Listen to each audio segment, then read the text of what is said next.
આઝાદ થયો તેવી રીતે આજે આપણે ઉજવીએ છીએ, તો બધાને મુબારકબાદી, શુભેચ્છા, શુભકામના. આજે આઝાદી દિવસ નિમિત્તે સ્લમ વિસ્તારમાં દાદુપીર રોડ ઉપર હર હંમેશની જેમ અક્ષા ચેરિટેબલ ટ્રસ્ટ રફીકભાઈ બાવાના આયોજન હેઠળ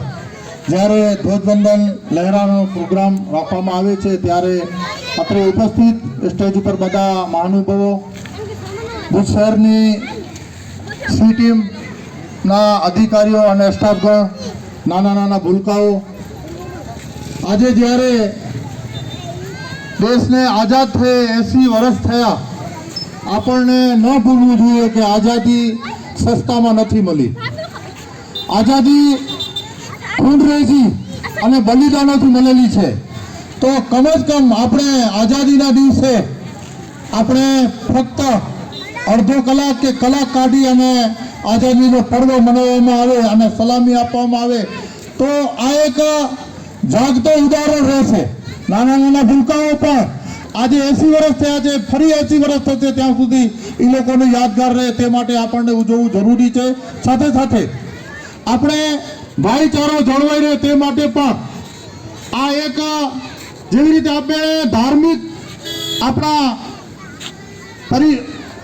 ધાર્મિક જેવી રીતે આપણા ઉત્સવ ઉજવીએ છીએ તેવી જ રીતે આ આઝાદીનો પર્વ પણ આપણને આપણા ધાર્મિક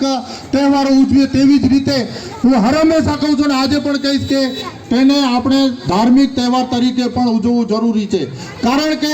ધાર્મિક આઝાદી આપણને ત્યારે જ મળી છે જ્યારે દેશ આઝાદ થયો છે. ત્યારે માટે નાના નાના ભૂલકાઓ જ્યારે અહીં છે તે રીતે અમારી માઓ બહેનો પણ બેઠી છે, તેમની અંદર પણ હું એક વાત કરીશ કે આપણા બાળકોને આજના દિવસે જેવી રીતે આપણે ઈદ અને બીજા તહેવારો મનાવીએ છીએ તેવી જ રીતે